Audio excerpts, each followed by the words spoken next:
Hello, everybody, and welcome back to Small Town Murder Express. Yay and choo-choo. Oh, yay indeed, Jimmy. Yay indeed. My name is James Petrogallo. I'm here with my co-host. I'm Jimmy Wisman. Thank you, folks, so much for joining us today. All aboard the murder train, pulling away from the station. Yeah. We have a wild show for you, as usual, today. Just a weird one of those. We'll get into it. Don't worry. It's a weird one, so it'll be a lot of fun. Can't wait to get into that. Before we do, head over to shutupandgivememurder.com. Get your tickets for live shows. They are available right there. Yeah. Next live shows that we have available to get are September the 18th at the Pabst in Milwaukee. Yep. Oh, not a lot of tickets left for that one. If you want to get in there, get those tickets right now. Then the next night, get your tickets for the State Theater in Minneapolis. Yes. Get those right now. We're excited about those shows a lot. We're going to that area of the country in a nice time of year. It's going to be beautiful. Come on out and see us. Then October, Dallas, San Jose, Sacramento. November, Terrytown, and Boston. So get your tickets right now. Shutupandgivememurder.com. Also, you should check out our other two shows. Because if you like this, I don't see why you wouldn't like that. We'll put it that way. Yeah. Crime and sports is one. You go, well, I don't like sports. You don't have to like sports. We're just talking about the whole thing is someone's fall from grace. Here's a person who didn't have to screw up and chose to anyway. It's a lot of fun. And they did it. And they did it. We just finished up a big Yahweh Ben Yahweh murder cult series too, so check that out. And also listen to Your Stupid Opinions because it is just hilarious. It's just hilarious. I love listening to people's complaints and grievances. It's fun. It's a good time. Whining. It's so good. Then get yourself Patreon because that's where it's at. Patreon.com/crimeinsports, just like the name of that other show that you don't listen to. Check that out. Anybody $5 a month or above, that will get you everything that we have, everything that we can give. The blood from our veins, that's all there. First of all, as soon as you subscribe, you're going to get almost 400 back bonus episodes you've never heard before. It's a whole separate feed there. Then you get new ones every other week, one crime and sports, one small town murder, and you get them all. This week is no different. This week for Crime and Sports, we're going to do Hostage Situations Part 2, just because the first one was so much fun. Honestly, it went so much better than we thought. We were like, well, we need to do the Part 2 here. Then for Small Town Murder, it's back again, everybody. It is that time. I feel like we're McDonald's announcing the McRib or some shit like when we do this. The prisoner dating game is back, everybody. There it is. You know how that goes. I line up 4 bachelors, 4 bachelorettes in front of Jimmy, and the only thing they have in common is they are all incarcerated violent felons. And what we do there is Jimmy picks one of each based solely on the profile they present, just what they say about themselves. And then we get to find out what they did and how wrong of a decision that he made. It's great. It's a lot of fun. Can't wait for it. Patreon.com/crimeinsports is where you get all of that. And there's more. Oh. You get everything we put out. Crime and Sports, Your Stupid Opinions, Small Town Murder, all ad-free with that Patreon as well. What? Ad-free. Just take it. Ad-free, damn it. And then you also get a shout-out at the end of the regular show, too. So you can't beat it. Get in there and do it. Patreon.com/crimeinsports. That said, I think it's time, everybody. What do you say? It's time to sit back here. Got to clear the lungs here. What do you say? Arms to the sky. Let's all shout. Shut up and give me murder. Let's do this, everybody. Okay. Let's go on a trip, shall we? Yeah. We are going to South Carolina this week. Going down to Coward, South Carolina. With a D or no D? D. Coward, Coward, South Carolina. What the fuck? There you go. And the way it's named, there's a lot of contention over how the name came too. So that'll be interesting. Next week we're in Chicken Shit, North Dakota. Yeah. we're in Pussy, Minnesota after that. It's going to be good. In Yellow Belly. Yeah, Yellow Belly, Montana is where we're going next. Eastern South Carolina, this is. About an hour and 20 to Myrtle Beach, so not too far from there. About 2.5 hours to Charlotte, if you want to go up that direction. And about 3 hours and 15 minutes to Travelers Rest, South Carolina. Our last South Carolina episode 671, Baby-Faced and Deadly. That was a bad guy. It's pretty remote shit, huh? Yeah, that was pretty remote. Travelers Rest. No, this one. This is remote too. It's not really remote, but it's very small, as we'll talk about. This is in Florence County, area code 843 and 854, which seems to be a lot of South Carolina. Population here 612. So tiny. Pretty damn small. Median household income here way under the national average, $40,536. What? Why? I don't know. And then the median home cost is way lower than the national average, $134,600. So basically, it's like 1991 here. Yeah. You make $40,000, your house is $130,000. What is happening? I think they're just caught in a time warp. I really do. A lot of these places, that's what it seems like. They're like just behind everybody. But I mean, the housing prices, that's a pretty good thing to be behind in, I guess. Sure. History of this town. Okay. It's all going to be all about the name that we're going to talk about. The most likely account, according to the Historical Society here, is that in 1831, Captain Solomon Coward was granted 126 acres spanning a section of the Lynches River. Jesus, that's a bad one for South Carolina. In southern Florence County, which at the time was within the Williamsburg district. Then it wasn't until the early 20th century that they actually adopted the name Coward. Really? Some other records indicate that the town was named in honor of Colonel Asbury Coward, who was a Confederate colonel and later became commandant of the South Carolina Military Academy. Other records indicate the town was named for John Wilson Coward, a member of the Committee of 50, which was responsible for petitioning the state of South Carolina for the charter which incorporated the county of Florence. How do you run around with that as your last name? This Coward. many people? And like military men too. Yeah. A captain, a colonel. Yeah. How do you go into the military? Follow the Coward, everyone. We're going. Follow Corporal Coward. He shouldn't advance beyond private, for Christ's sake. I love how it's colonel and captain, which is hilarious because it's just illiterate. It's great. Yeah. I love it. So they also Coward became a farming community. It's real rural out here. So I mean, tobacco and cotton and corn were the primary cash crops back in like the 40s. And its lumber industry was supported by the railroad because they needed their lumber. Right. So that's how it worked.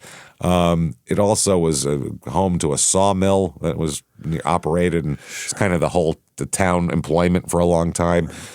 Town wasn't incorporated until 1963.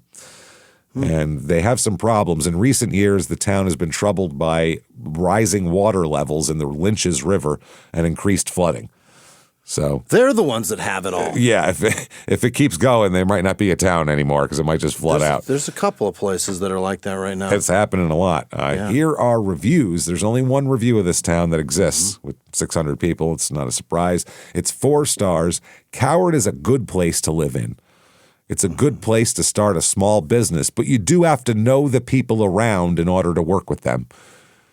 It's a nightmare. They won't allow it, huh? It sounds like a nightmare. Yeah. You have to kiss a bunch of yokels' asses if you want to open a fucking ice cream stand. Open a small business? Yeah. No, I don't think so. Things to do in this town. Here we go. The Coward Harvest Festival. Yeah. That is about it. It's got a parade. Starts at 10:30 a.m., followed by a day. People. Oh, yeah. Followed by a day of family fun. I believe this is going to be fast. With inflatables, face painting, and a balloon artist for the kids. Oh, boy. Delicious food vendors, art and craft vendors, and the 3rd annual car show. That's the big one. That's where everybody loves it. And that's the whole separate thing. They say it's judged by a panel from 9 a.m. to 3 p.m. The show. Oh, this is a whole deal. This is like the whole day. Yeah, this is, I mean, there's a parade and all that, but then you go back to the car show. So they will recognize the top 35 entries, the top 5 rat rods, and the present Best in Show awards for both classic and modern vehicles.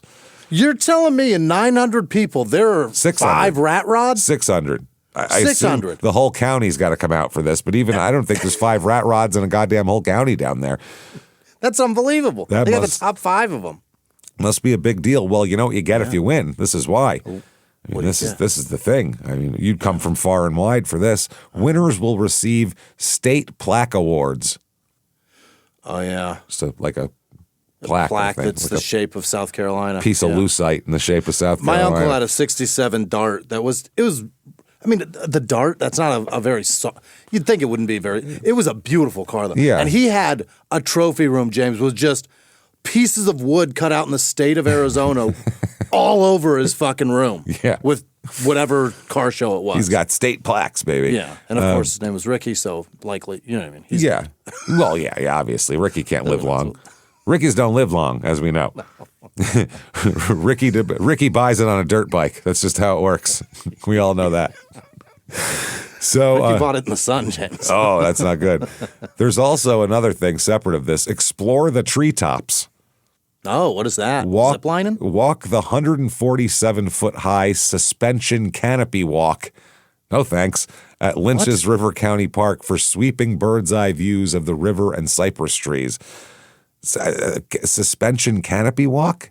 Who the fuck? That sounds like one of those bridges that like moves and, in every movie. It probably like is. One of those scary probably bridges. Tethered to a fucking Get the fuck cable out of or here. I'm not something? doing that I'm down not there. going up there. Jesus, I'd rather do one of those bouncy things in Mexico than fucking do that. That sounds crazy. If I want to see from up there, I'll fly a fucking drone. Yeah, I'll fly a drone. I'll get in a plane and fly over this place because I'm not stopping here. So that's good. Anyway, that said, let's Call talk. me a coward. Let's talk about a murder, everybody. Here we go. Here we go. Let's start out with the main players here. All right, let's talk about Brenda Miles, okay? Mm-hmm. Brenda is born in 1964 here. Yeah. Now, she is apparently married and divorced, and by the early 2000s has a teenage son that lives with her, and she ends up getting remarried to a man named Randy Delyn, D-E-L-Y-N. Mm-hmm. Dylan, I don't know. Bratsky is his name. Bratschi. Bratsky. Okay. He's born November 1st, 1950, so a little bit older than her. His parents are Alfred and Dorothy, and his dad's name is Alfred Gilbert and goes by A.G. Hell yeah. And his real middle name is Hawkeye. His dad's real middle name is Hawkeye. How cool is that? Alfred Hawkeye Gilbert? Alfred Gilbert Hawkeye Bratsky. That's his name. A.G. Hawkeye Bradley. Bratsky. That's what he goes by. That's awesome. I would drop that last name and just go A.G. Hawkeye. A.G. Hawkeye? Awesome. That sounds awesome. It's a cool name, man. So he meets Brenda, Randy does, and they get married and live in a trailer together and everything else, as we'll talk about. Randy works at a place called Smurfit, like Smurf IT, one word. All right. Smurfit, which just sounds like a Smurf that's had enough. Oh, Smurfit. That's it, man. Smurf this. The end of his robe. Yeah, at the end of his robe. End of his little blue robe. Ah, Smurf it, man. Never mind. I've had it. No, Smurf you. Smurf this all. I'm done. Yeah. So tired of Smurfette just brushing me off. Nah, she smurfed him good. I'm not doing it. I'm like, no, she cheated on me, smurfing this guy, smurfing that guy. I've had enough. Smurf it all. She smurfed Papa. It's enough now. Smurf me to tears. Oh, Smurf my life. This is bullshit. I've had it. This is bull Smurf. I'm done. I'm done. So Smurfit Stone Container is the place he works at, which sounds like some sort of industrial thing. If they work something with stones, I don't know. Brenda's 17-year-old son, as of 2004, lives with them also in this trailer. Right. So he's got a 17-year-old stepson, Randy does, and his wife all living in a trailer here in rural South Carolina. So they have a couple of friends who'll come up a little later, so we'll introduce them now. Kathy Merrill and her husband Russell Merrill also. They were longtime friends with Randy. They were friends for years and years with Randy, and then Brenda came into the picture, and they became friends with Brenda too, as couples do. Yeah. And so they were friends with them when they started dating, and they were one of the couples they hung out with type of thing. Love it. Now, things in this marriage, from what I understand, were a bit rocky between Randy and Brenda. A little rocky from the start, and then they kind of got a little worse. Brenda is a little bit possessive. A little bit possessive. And she's the one, huh? She's the one. Yeah, for sure. Now, October 21st, 2004. Let's jump to that. There is an incident. 911 calls from both Brenda and Randy at the same time. Yeah. Competing Neither 911. happy with the other. Yeah. Dueling 911 calls that day. Love it. Now we'll go with Brenda's first, and their accounts they're talking about the same thing that just happened 5 seconds ago, and their accounts couldn't be more different of what happened. Neither agrees already. It's already, we got some problems. Yeah. We got some acrimony here. Now, Brenda, screaming at the dispatcher, says her husband just attacked her with a garden tool, but she managed to get away with a garden tool, which is, that's nice and rural. Did she say which one or just that? Oh, yeah. No, she'll get into it. She said, he hit me. And then screams she's screaming and yelling, and a lot of it doesn't come out on the tape. And she says, I ran away and got in my vehicle. I hit him several times. He tried to kill me. Oh. Okay. Now, she's saying he tried to hit her with a hoe. Yeah. He's attacking her with a hoe.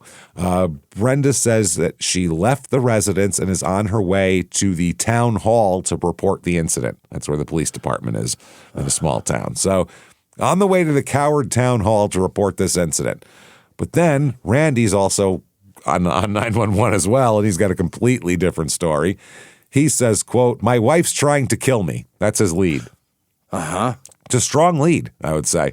Not bad. He's breathing heavily the whole time. He said, we were on the way to my work, and she said she had to use the bathroom, so I turned around and went home. She said she didn't feel good. Shit bathroom, not pee bathroom. Yeah. Can't hold it bathroom. Horrible bathroom. Not good, yeah. I was just going to the car, and she started hitting me with a club. I don't know what happened. She just hit me and kept on hitting me. Oh. We'll find out what kind of club, because it's fucking crazy in a second. The club from the car? No. Way crazier. So Randy goes on to say that he has a gun and is going to shoot Brenda if she comes back to the house. He said, she took off. She comes back, I'm shooting her. So can you just say that? He said, quote, if she comes in, I'm going to kill her. I mean, that's as straightforward as you can be. He said, I'm going to have to help myself. I'm afraid of her.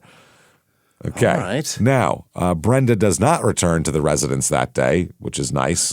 Gunplay averted. That's good. Fantastic. When officers arrive, they find Randy there, bruised and bleeding and really fucked up. I mean, not doing well. Looks like he got hit by a car. I mean, he's really fucked up.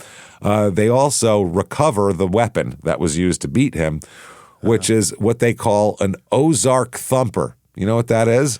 The fuck is that? An Ozark Thumper is a big fucking wooden thing that truck drivers use to thump the tires to check their air pressure. You ever seen him doing that back in the day?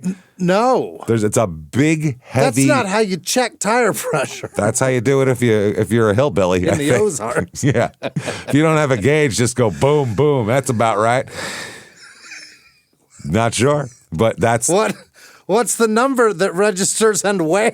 I think if you do it long enough, there's a specific sound you're looking for. I don't know. I think it's like a divining rod for truckers. You know what I mean? They just bang, bang. That's 42 pounds per square inch right there. That's the perfect. craziest pressure gauge I've ever. That's going to be perfect. That is. What was it, like a log at one point? Now they've just got a piece of wood that it's a universal thumper. Some sort of cudgel. Yeah, it's a big. It's a big stick with like a thing on the end, so you can like whack on it. Yeah, it's fucking heavy. It's a big club. I mean, it's a thumper. It's a James. thumper. Yeah, the Ozark Thumper, which that is crazy. That sounds like a boxer's nickname that they pulled out of a fucking swamp somewhere. The Ozark Thumper. Fuck, some shit biscuit from fucking Hot Springs, Arkansas. Yeah, called me the Ozark Thumper. So that's the club, and they recover half of it because it's broken. She broke a thumper? She broke an Ozark Thumper on this man's head. Wow. Now, we'll find out. Maybe he did something to deserve getting half of fucking Ozark Thumper broke off. But now, more on Randy's 911 call, by the way, because about 4.5 minutes into the call, the 911 operator informs Randy, Brenda is not outside the trailer, and she's not coming back because she's here. I'm looking at her. She's at the police station right in front of me. Randy said, I don't know. He went, I don't know. Like, he didn't believe her. Like, I don't know. He said he was still bleeding and he needed help, and he insisted he didn't know where Brenda was. And the operator said, I'm telling you, I'm looking at her. I don't know. She's standing here saying the opposite of what you're saying, so I'm pretty sure it's her. So please put your gun in the closet. The cops are on the way. Yeah. Please don't be holding your gun when the cops get there. Thank you. You are clearly Ozark thumped, and you need to put the gun down. You need to put it down. And he just kept going, I don't know. No, I mean, I do know. And they're I like, see her. that's what he said. She said, I am looking in her face right now. I'm looking at her. Like, I can hold on to her physically, and she's not there. Put the fucking gun down. I need you to understand you've been thumped. Yeah, where you've been thumped. So the operator also asked him what kind of car Brenda drove, and he answered back, a black Isuzu Rodeo that belongs to him. Nice. He's been letting her drive it. Yeah. Now, after some silence and no question by the operator, I don't know if they're typing shit or what, Randy just says, she started hitting me. She's trying to kill me. Yeah. He said he had to break the door to get into the trailer because he dropped his keys running away from her. Oh, Jesus. Which is the nice part about living in in a trailer. If you absolutely have to get in, you can lean up. You could probably Ozark thump your way right through that door. Those things aren't made of shit in a trailer. That's the beauty of a trailer. You don't even need an Ozark thumper. You don't need a boom. Yeah. If the door doesn't break itself, the whole frame will come out. The whole wall will just come the down. frame will shoot out into the living room. Randy said all of that. He dropped his keys, so the 911 operator told him, put your gun away and step out onto the porch. Yeah. And Randy said, well, I'm going to go back inside and put my shoes on then. And she's like, Jesus Christ, these people. One's yelling at me from in here. This guy won't listen to me. What is happening? He says that he's going to go put his shoes on, and then shortly thereafter, then help arrived. The cops arrived, so the call ended. She said Randy breathed heavily and sounded distressed throughout the call, as he should, because he's bleeding from like 6 different places. Investigator Michael Rhodes responds to this domestic violence call. He was on the way to the scene, and he was redirected to the Coward Police Department where Brenda was located. So they said, no, come on back and grab a statement from her first. Sure. Now, Brenda tells this investigator that she and her husband Randy were at their home walking to their car to go to a credit union in Coward, which is at his job. According to Brenda, when she looked behind her, she saw Randy approaching her with a garden hoe in his hand. Oh. She said that he struck her on the hand, and she grabbed a wooden tire thumper, the old Ozark Thumper, that's just laying around in the yard. At the ready. Well, you never know when you got to check your tires out in the driveway, Jimmy, you know? It's a nice thing to do before every trip. You should always check your tire pressures. Give it a little thump and see how it goes. And began hitting him with the thumper just to get him away from her. Now, all she has is a very small laceration on her thumb. And his head is just beaten. His head, his body, he's all fucked up. Now, the thing about it is, so if she's telling the truth, wow, she responded quickly. Oh, thusly. Very impressively. But they're all also a little suspicious because if a guy is attacking you from behind with a garden hoe, you should have more damage than a nick on your thumb. Perhaps she was wearing those glasses with the mirrors on the inside. She saw the attack coming. She saw it coming. Thank God for that thumper. Oh, thank God for the thumper. Spun on her heels and went to work. So they're like, that's weird. And she said, well, then I just beat him with the thumper. I mean, that's what you do at that point. She's situationally aware, James. They're both taken to the hospital. Her for a they like literally for a Band-Aid. Clean it out and put a fucking Band-Aid on it, basically. Yeah. Randy is in deep shit, though. He goes to Lake City Hospital for treatment. The doctor who treated Randy after the incident said that his injuries were, quote, pretty severe. Sounds like it, yeah. Quote, he had multiple contusions and pretty severe facial injuries. She's beating him in the face with this fucking, in the face? Ooh. In the face. In the face. The doctor also said the injuries were not life-threatening, but could have very well been. She continued, yeah. He said, no, even where she hit him is the key. She said, looking at the injuries sustained here, they were pretty strong blows. So if it had the right place, yes, it could have killed him. Holy. Basically said if he was hitting the back of the head as hard as he was hitting the front of the head, it probably would have crushed his skull.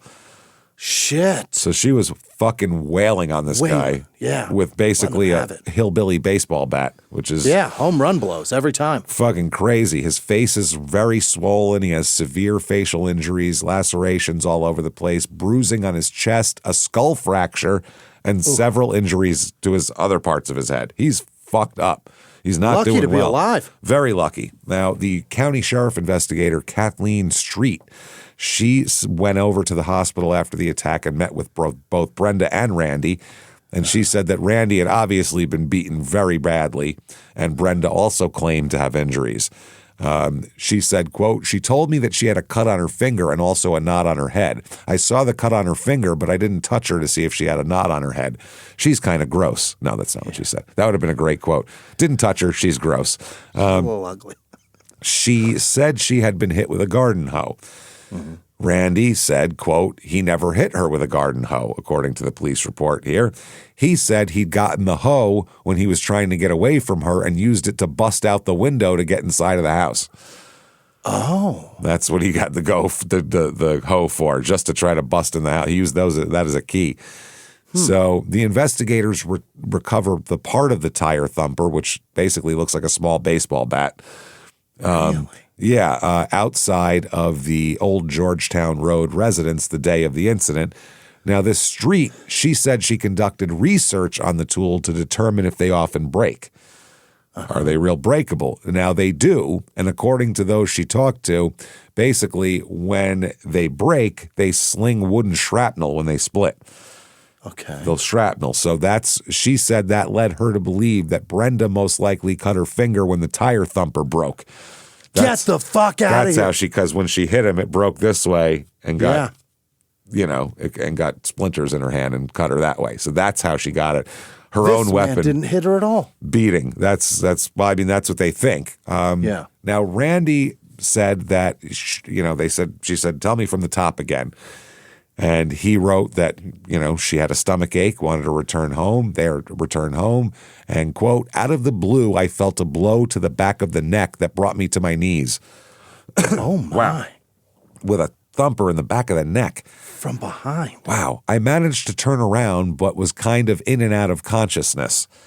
At this time, Brenda was beating me repeatedly about my body with a wooden club truck drivers use to check the air in the tires. Good Lord. I was continuously beaten until the stick broke. She just beat him until it broke. She'd have kept going. That's crazy. The police officer said she felt Randy's life was in danger and encouraged him to seek a protective order from a judge. Randy's statements were further used to convey his danger, saying, quote, I have several broken bones in my face, cracked ribs, and several bruises and lacerations. I do believe Brenda was attempting to kill me, and I'm afraid for my life. What did he do? Wow. Well, we'll find out. He's not much, put it that way. Okay. Now, there's an investigator with the county sheriff's office crime scene unit, investigates the Brenda and Randy's home and yard. He collects 6 guns and multiple boxes of ammunition from the home, as well as another gun from Randy's boat. Now, I'm hearing 7 guns and a boat, but you live in a fucking trailer. This is an issue. This is something. Also, how about she attacked him with a club when there's that many guns at the ready? Yeah, how guns are expensive. Boats are pricey. 2004. 2004, pretty expensive. Yeah. Pretty expensive. Boats are pretty expensive, but you live in a fucking trailer. What are you doing, guys? Everybody, what are we doing? Are living backward. Yeah. Yeah. What the fuck is happening? So at the time of this incident, by the way, Randy also found out that his bank account was overdrawn due to withdrawals by Brenda. So he's laying in bed and he's poor, and they took all his guns. But he's got a boat. So that's something.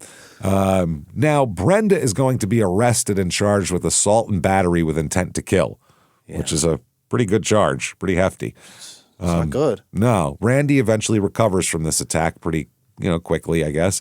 Brenda is prohibited by a family court order of protection from contacting Randy in any way. Mm-hmm. So he's got a TRO on her at least.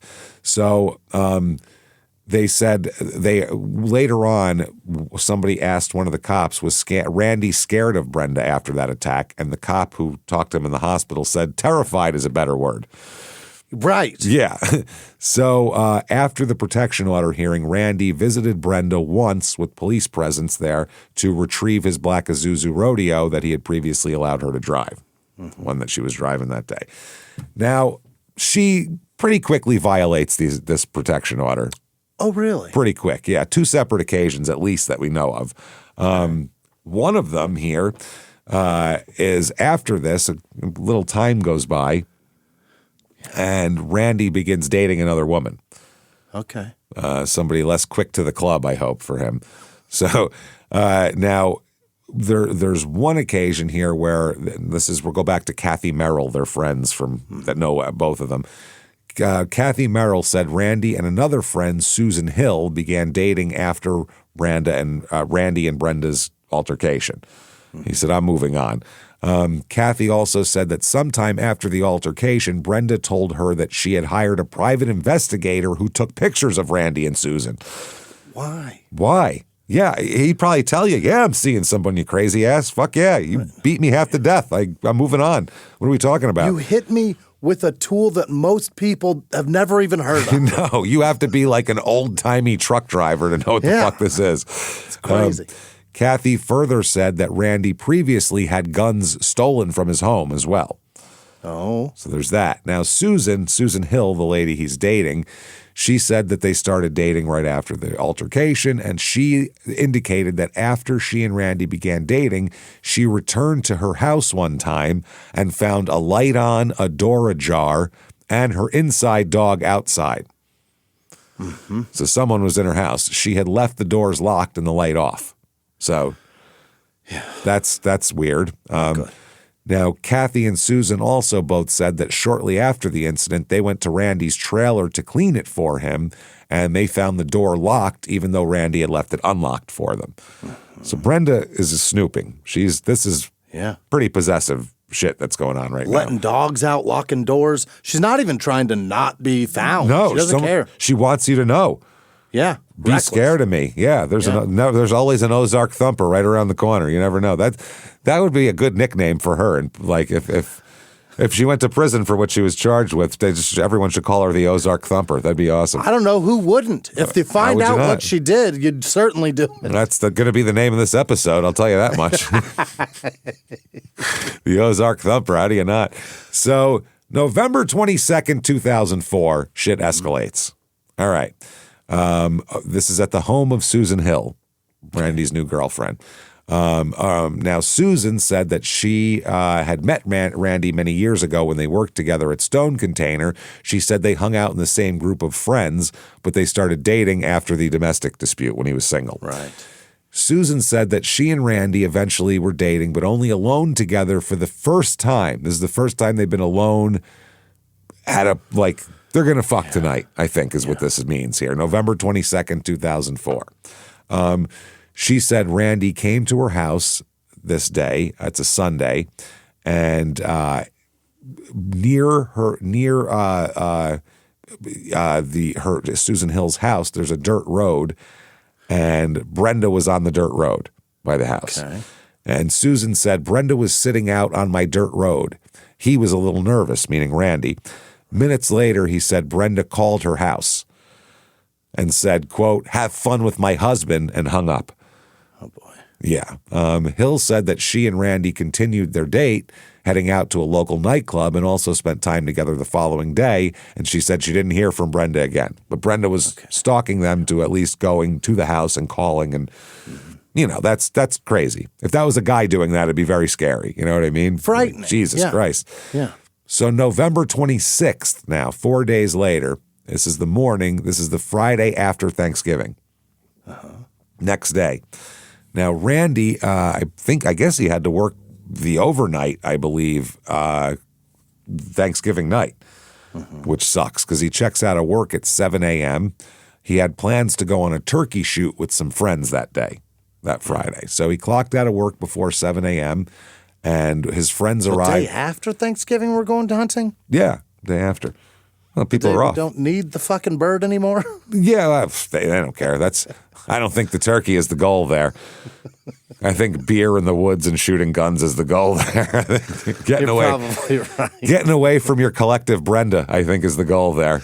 And, While being armed to the teeth, Yeah. she can't fuck with me. Yeah, this is That's a guy. the one day he feels safe. This is just a guy thing. And I'm sure he told everybody, hey, look, if Brenda comes, we're all opening fire on her. This is crazy. Yeah. I'd like to be armed, and if you're all armed, then it makes me feel a little better. Feel better about everything. Just carrying around a 12 gauge. So his friends arrive to pick him up for turkey hunting. He doesn't answer the door. So like, what the fuck? Randy's reliable. Randy's Isuzu Rodeo was there. However, Randy's truck and boat were gone. His boat's gone. Boat and truck that he tows it with are gone. He chose to go fishing instead of bird shooting. Weird. So Randy's dog is inside the trailer, and a makeshift alarm system that Randy set up after the incident with Brenda was not set. Because they know about the alarm system he has. Yeah. I don't know if it's like an elaborate thing where a ball goes down a thing and falls and a bucket comes over and drops a bird. Exactly. Feeds the dog. Some Rube Goldberg contraption that fucking does this. Fries an egg for you. Yeah, at the end, there you go. You have an egg and the dog's fed. So the following day, Randy didn't come to his to Russell and his friends there, Russell and the other one there, Kathy, didn't come to their house for oysters like they had planned. They had a big oyster date planned. Oh. Randy was also scheduled to work special shifts on Saturday and Sunday, but never showed up at work. He skipped turkey shoot, oysters, and both work shifts.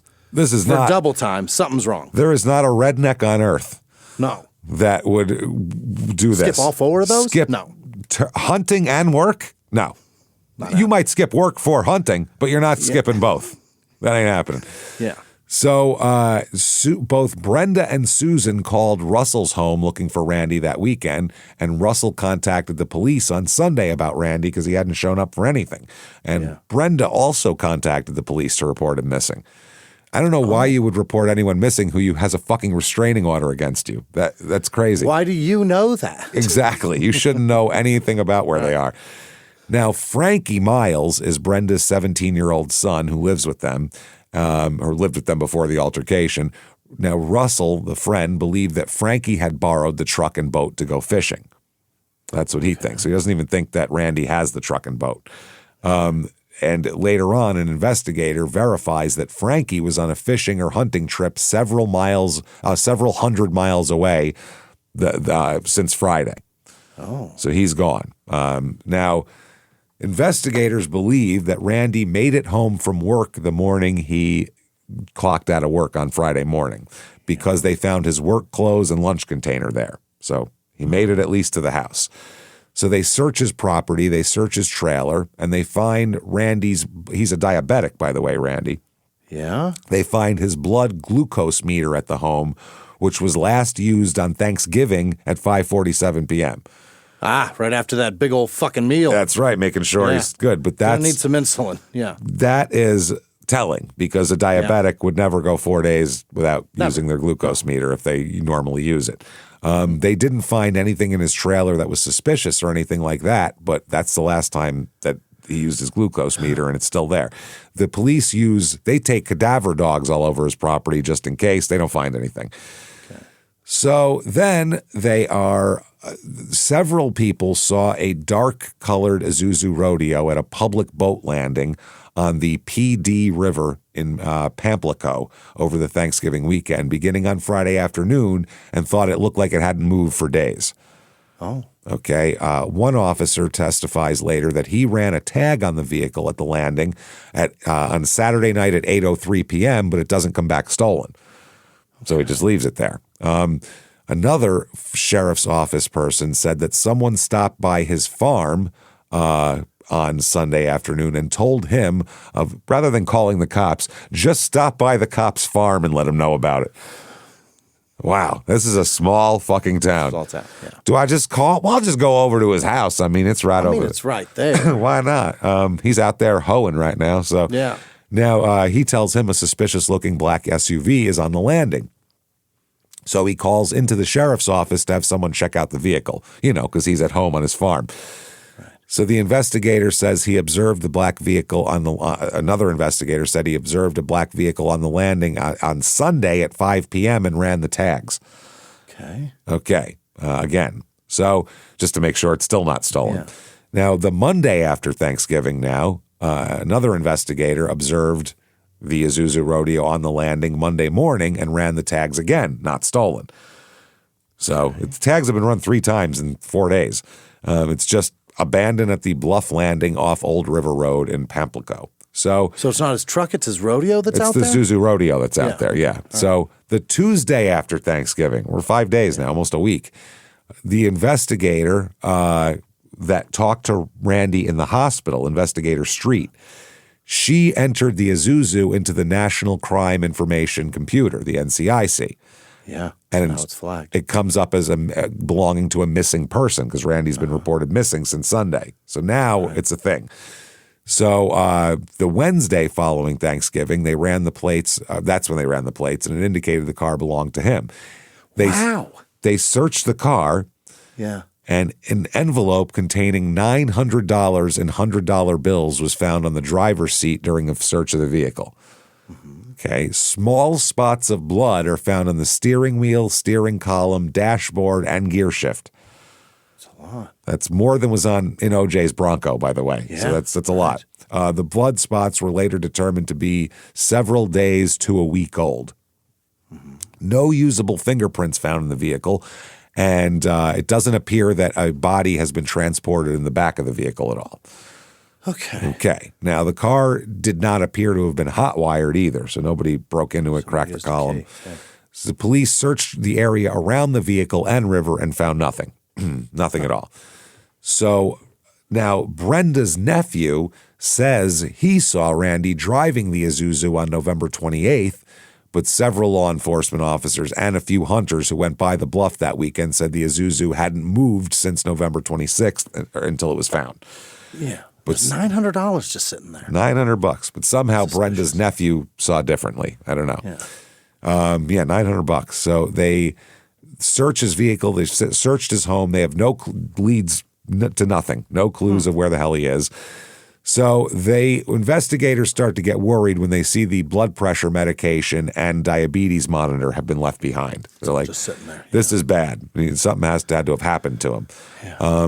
Now, another guy here, a friend of Brenda and Randy, saw Brenda leaving Randy's property during the daylight hours on either the Friday or Saturday after Thanksgiving, saying that Brenda was driving a little brown tannish car.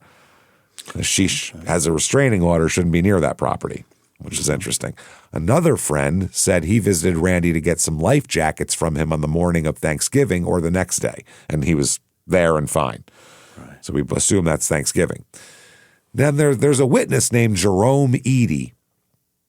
He lives near the boat landing where the Isuzu's found. Yeah. He said the Friday after Thanksgiving, he returned home from work sometime after 11 p.m. Everybody works real odd hours in this town. Fascinating. He observed someone walking alongside the road wearing camouflage.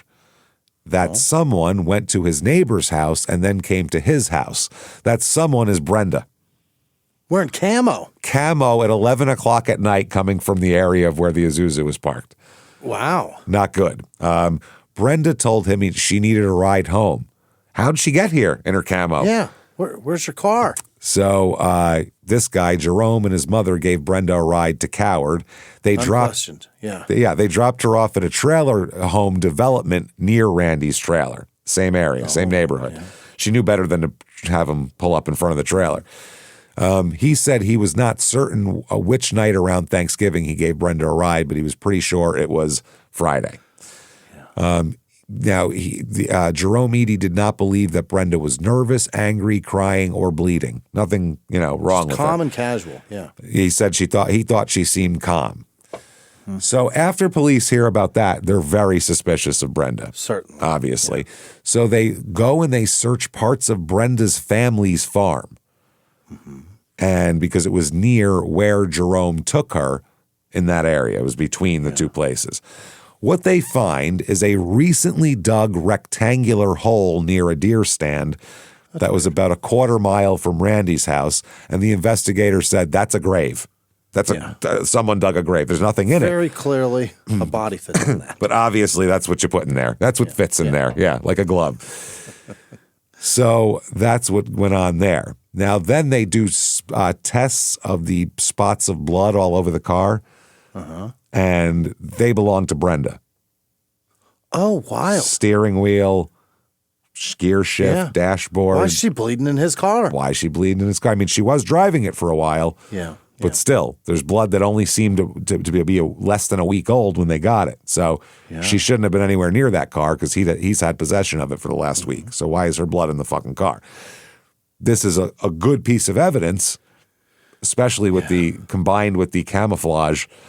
Yeah, that story sucks. Coming out here, but it's still not enough to know what's going on. It's not arrestable. You can't get a warrant for that. No. So February 2005, a couple months have gone by now. Several searches are conducted, including one where about 100 volunteers take part in an in-depth acre-by-acre search of 2 tracts of land in lower Florence County. I guess there'd been a tip saying there was possibly a body there. Then 3 years goes by. What? 3 years go by. We haven't even bothered with that rectangular hole thing? She's got a grave dug, blood on his steering wheel, and fucking coming away from his car after she was missing, wearing camouflage in the night and needing a ride home from a place that how the fuck did she get there? It's a real head scratcher. Who knows? But April 3rd, 2008 now, Brenda is arrested. Yeah. Not for murder, though. What for? She's arrested for 13 counts of forgery. What's she doing? She was accused of taking 2 checkbooks from a Lake City resident sometime between February and March and using them to spend $5,200. That's a shopping spree. Yep. Then May 21st, 2008, she's arrested again. Also not for murder. She's arrested and charged with forgery of a value of $5,000 or more. She's accused of cashing checks belonging to someone else without permission at various locations. Again, twice. What's her deal? She's a scam artist. So July 16th, 2009, somebody buys Randy's property at a tax sale, apparently. It owes back taxes, so they auction the property. Marty McDonald is his name. He purchases the property, and he's having the trailer removed from the land. It's an old trailer. It's been sitting there for years, and get rid of it. The door's broken. You get the windows busted out. He noticed something under the trailer, and he says this is fucking crazy. It's wrapped in a tarp. And he said, quote, "At first I thought it was a gourd, but then I found out real quick that it wasn't." He thought there was a pumpkin under the... wrapped in a tarp. It's a head. Oh, that's why it's a fucking head. It's just a head, just sitting there. First, I thought somebody wrapped up their Halloween pumpkin from years ago. Nice big squash or something, you know. I thought maybe some kids threw some seeds under there and one sprouted. It sprouted. Hey, look at this! It's a miracle. Even in the absence of sun and water, it still sprouts. Yeah. It's a miracle. I was ready to go to church. Squash. Yeah, I was ready to go to church that weekend. Thank the Lord. He found a human head. He found a human skull under his, So holy. He obviously freaked out, called the cops. Cops come, and they find, not only that, they find underneath that, in a shallow grave, anywhere from 8 to 18 inches deep, not even very far, they find a skeleton, clothing, and a pair of boots. Just a human without the flesh, essentially. Wow. And the head was off and wrapped in a tarp separately. So, that was off before. That's, well before. That didn't tumble off and wrap itself up separately? No. So is it Randy? Let's find out. It's under his trailer. A forensic DNA analyst from the North Texas Health Science Center said the bones sent to her office matched Randy. Based on DNA samples from his relatives. Cause of death, can we find that out? They sent it to the Medical University of South Carolina in Charleston, and all of those tests are unsuccessful. They are unable to find out a cause of death. It's I mean, the head was off. the head's off. That's part of it, I assume. That's helpful. But they didn't know if that happened afterwards or what. Right. So, but they don't. It's just a skeleton at this point. They don't really have anything to go on. So December, that's 2009. Months go by. 6 months go by almost. Then December 7th, 2009 here, Brenda is pulled over, and she thinks she's ran a stop sign or something, and she's pulled out of the car and arrested for murder instead. Oh. Not only murder, but also burying a body without notice, which is hilarious. Without notice. Somebody. You have to tell, you have to announce it, because I believe the law, Hear you. law in a lot of states, I just heard this recently, is it's, not cities, but like towns like this. A lot of them are basically, if you get all your neighbors to okay it, you can have something in your yard. You can bury a relative in your yard or something. But You have to like post notice and then. yes, you have to someone has to have the chance to say, no, you can't do that, basically. I believe that in some municipalities, that's how it works. I don't know about all of them. So that's what she's arrested for. She has a bond hearing, and this isn't good because listen to the quote the judge said here.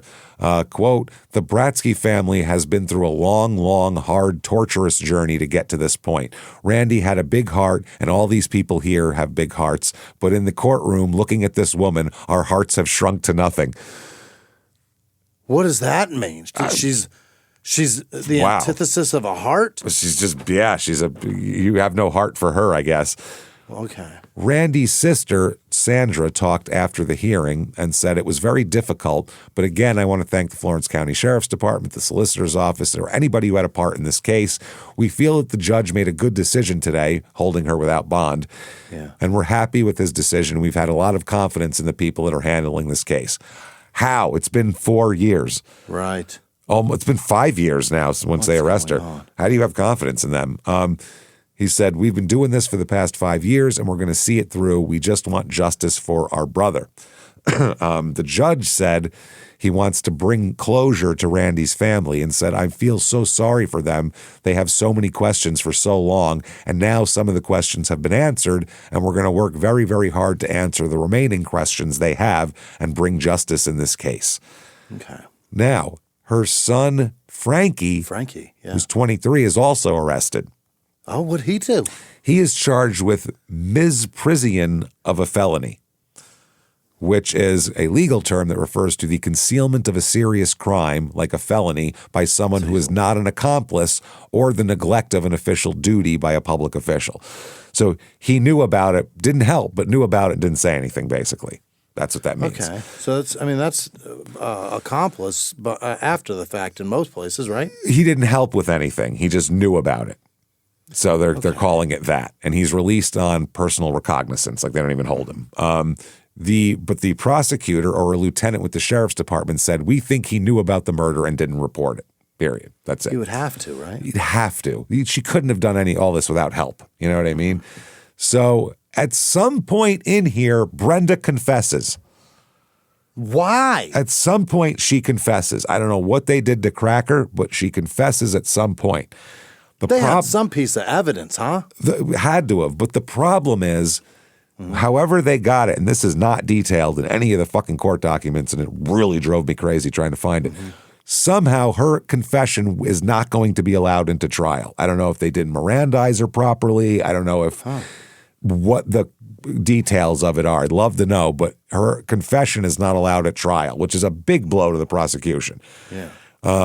They get to trial. It's a jury of 9 men and 5 women. There's 2 alternates. I'm sorry, 9 women and 5 men, 2 alternates there, 12 and 2. Her confession can't be used. The cornerstone of the state's case became the domestic dispute that happened 6 weeks before he disappeared, the Ozark Thumper incident. Yeah. So the state introduces the 911 calls.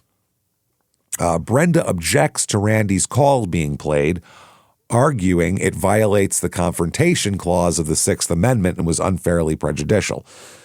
Confrontation clause is to confront your accusers. Yeah. So if someone's dead, even their voice coming from a thing, that can't be cross-examined. But they're saying it's a previous thing. You can't cross-examine a tape anyway. You would maybe be able to cross-examine Randy about what he said on the tape, but it's really not. We're letting the tape in. You can't kill someone and then say, we're not letting the 911 tape in of them being scared of you. Think about that. That doesn't work. You can't just kill them to shut them up. So that's overruled. Brenda's son, now Brenda's attorney in opening statements implied that her son might have had something to do with Randy's disappearance. So her lawyer's throwing her son under the bus. Then they call him to the stand. Like he's going to want to talk to you now and help you. He said, I invoke my Fifth Amendment right. I do not wish to answer questions. That's what he did said. you do, Frankie? He answered that to every question asked of him. Every question. Why does anybody think that looks? It doesn't matter how it looks legally. It's a shield. It doesn't matter how it looks. It's not good though. No. But it's better than charges, perjury charges. Yeah. I mean, think about when Mark Furman did that in the OJ trial. It destroyed the entire case. But he went, that's one less perjury charge I'm going to get because I perjured myself earlier. So that's why he did it. He got to live till he died too. No shit. That's one of those cases where if you're on the jury, if you see what the jury saw, it's completely understandable why they. Yeah. If I'm sitting on a jury and the guy that found the fucking evidence that they're touting as the biggest piece of evidence, and he's asked directly, did you fabricate or plant any evidence in this case? And he takes the fifth, I'm acquitting, period. Right? Aren't you? Yes. That's it. Why do we need to do that?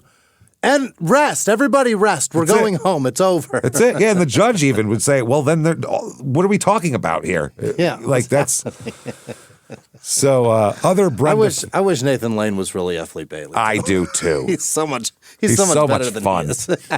So much fun in that series. We've watched that like 10 times. Oh, he's great. I love him so much. Looking David Schwimmer going, juice for 10 parts. Oh, God, he sucks. Hate him. He sucks so bad. Nathan Lane like spinning on his heels going, pardon? What'd you say? What was that? Yeah. Now, other Brenda family members testify. Her nephew testifies Brenda moved in with his mother, I guess probably Brenda's sister, and his father once Randy obtained the restraining order. He testified he heard Frankie talking to Randy on the phone the Saturday after Thanksgiving when they were returning from their hunting and fishing trip. He estimated the call lasted 3 to 4 minutes. No phone records can be found of that, though, unfortunately. On cross-examination, because it was years before this, on cross-examination, he indicated he only had met Randy once, but had talked to him on the phone before. Dennis Matthews, another nephew of Brenda, testified he saw Randy driving his Isuzu between 3 and 3:30 p.m. the Sunday after Thanksgiving. Oh. Now, Dennis said he'd never met Randy before, but had seen him. Now, this contradicts... tons of strangers who have no horse in this race at all. There's no Hunters, fucking way cops. a man that's unfamiliar with a guy saw him definitively and what day. And also years ago. Cops had seen it there before that, so it had not moved. Impossible. It's impossible, literally. Brenda's uncle, William, also testified he saw Randy the Sunday after Thanksgiving driving the Isuzu. Impossible. Randy's girlfriend tells about the time when Brenda showed up at their house 4 days before that whole incident, when she showed up and said, have fun with my husband. The cross-examination, they're like, this is wild. Cross-examination of Susan Hill. They said, did Randy come running inside screaming, oh my gosh, she's here, call the police, she's going to hurt me? Did you hear any screaming or raised voices outside? And she admitted that Randy didn't seem too alarmed by the encounter and said that she didn't hear any arguing. They said, isn't it true that Brenda approached Randy, shined a flashlight in his face, and said, I wonder how long this has been going on, then simply turned around and walked away? Susan Hill said she was inside when the encounter took place and couldn't comment on what the hell happened there. So I don't know. But think about that one. Flip any of this around. And guys stalking. Wonder how long this has been going. That's terrifying. It's the same thing. So you can't do that. No, it's just he's less physically afraid of her if she doesn't have a fucking thumper in her hand, probably. Right. By the way, the prosecutor several times called her manly during this case as well. She's not a dainty one. She's like 5'5", heftier Dense, woman. Not a yeah. giant woman or anything Yeah. like that. She's not a big, She's sturdy. strapping woman or anything like that. Would you call her manly? I don't think manly is the right word for it. That's weird. So the defense, before closing arguments, asks for a directed verdict, which is when you tell the judge, take this out of the jury's hands and call not guilty right now.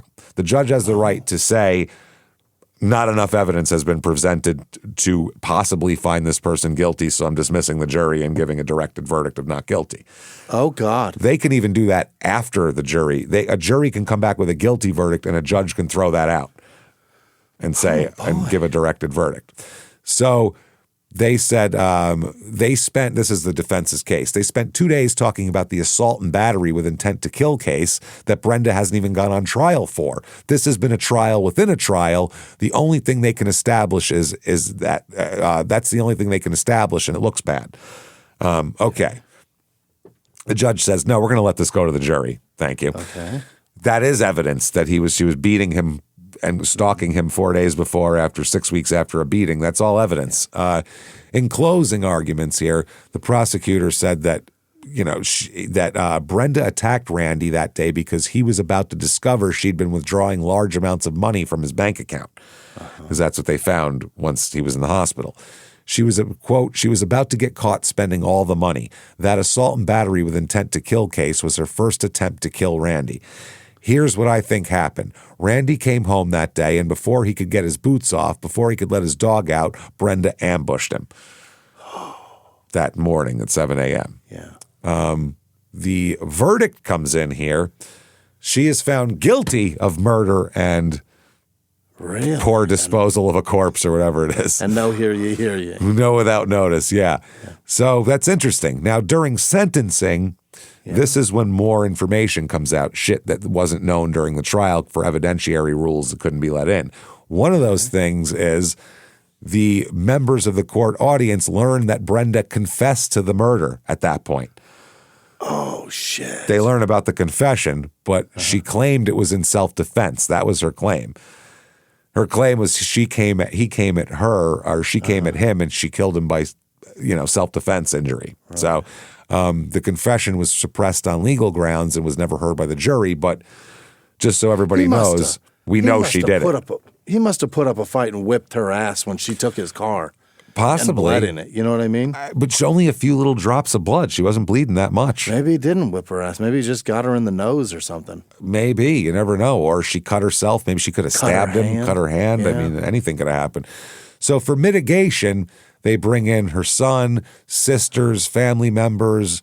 Two of her sisters spoke to the judge. Her sister, one of them, said, Brenda's guilty of a lot of things. The forgery. She's cleaned my bank account out more than once.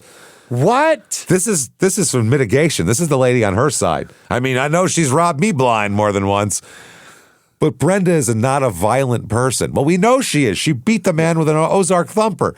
Yeah. I've never even heard of it. Never even heard of it. There's just no way she did this. Brenda's older sister expressed sympathy for Randy's family, but said her sister's no killer also. She said, I've never doubted for 1 minute my sister's innocence, and begged the judge for mercy and leniency and said, until the day I take my last breath, I'll believe in her innocence. That's crazy. Brenda sobbed uncontrollably as her family members spoke. Basically did the same thing that Corey Richins did, whereas only cried when someone was saying good things about them. When her brother went up and said how wonderful she was, she had tears. It's touching. But when her kids were saying what a piece of shit mother she was and how they never want to see her again, she was mugging. She was like rolling her eyes, little shit. Elbowing her attorney. So anyway, Brenda was sobbing uncontrollably. They're saying that she might not ever see her elderly mother again and all that. She eventually had to sit down in a chair as sentencing continued and indicated through her attorney she could not compose herself enough to address the court.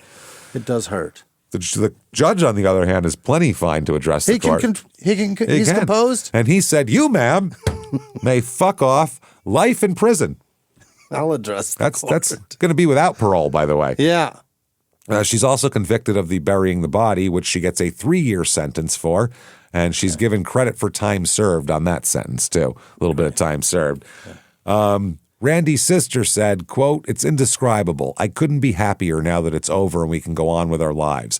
I know Randy's smiling down at his little sister. The day we got the call he had disappeared, I promised him that I'd never give up and I would see this through. And I didn't give up." She's really giving herself some pats there. I did this. Well, she didn't investigate this case. Yeah, I did this. This is me. I did all of this. I'm the judge and the jury. Laughing. Yeah, not to shit on the victim's sister or nothing, but I mean, this is pretty self-congratulatory. And I didn't give up. I didn't give up. Randy can rest in peace now, and so can we. There's a lot of eyes in there. You're welcome, Randy. You're welcome, Randy. I did it. She also said, "We knew she had confessed, but it couldn't be used. That was hard, but we had to have faith in the justice system."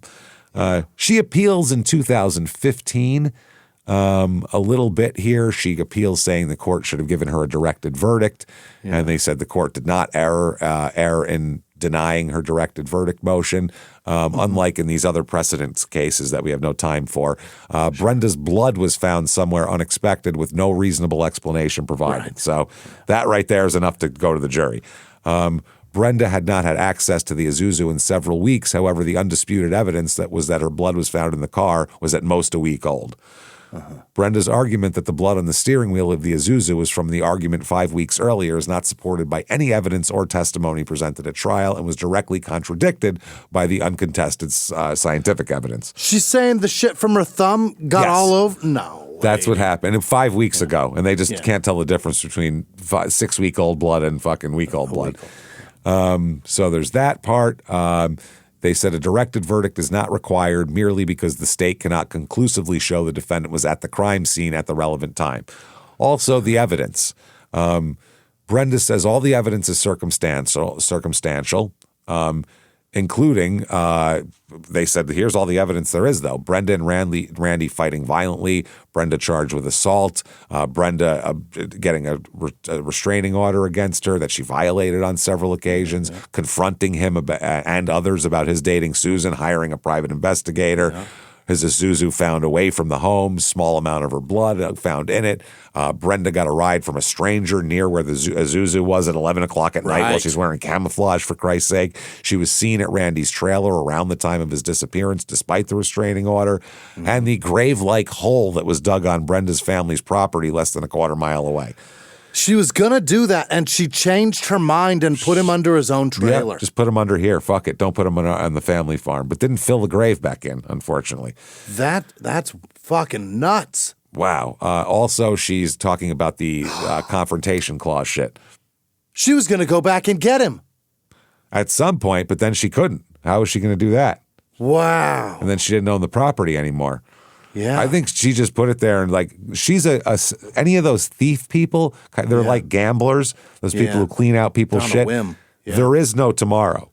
No. It's like a junkie, basically. Whatever it is, it's going in my arm today and I'll figure tomorrow out tomorrow. And that's what gamblers do and that's what these thieves do and that's what she did. I'll put that there. We'll figure that out later. Yeah. For now, he's away. Good. I've got a whole dog. I'll figure out how to get him in it some other time.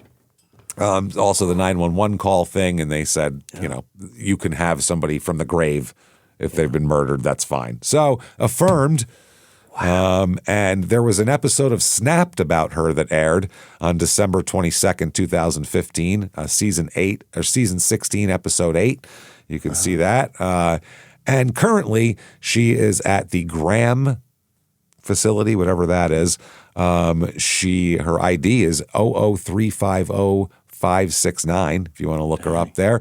She apparently her projected release date is not eligible. So projected release date, never. Life without, babe. And she has like shaved her head pretty close down now too. Really? So, yeah. Manly, maybe you could say. No, I'm kidding. Prosecutor. So there you go, everybody. Coward, South Carolina.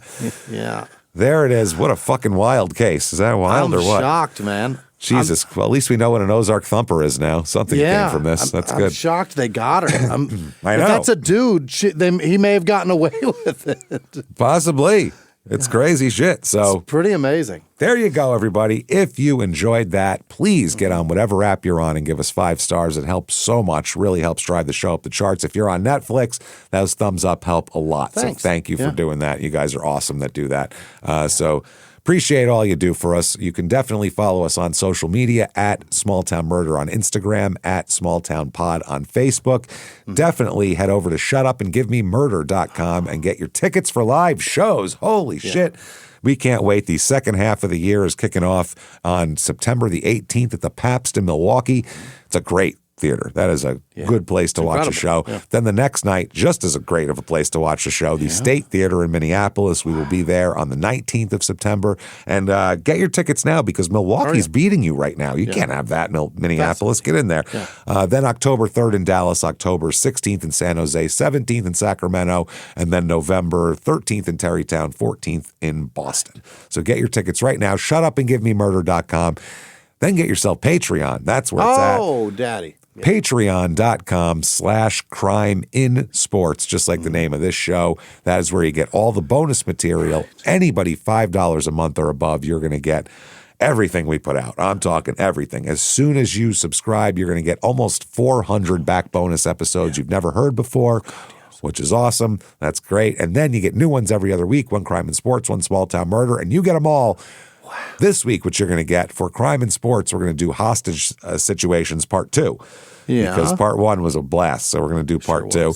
Then for small town murder, prisoner dating game, everybody. God damn it. It is back by popular demand.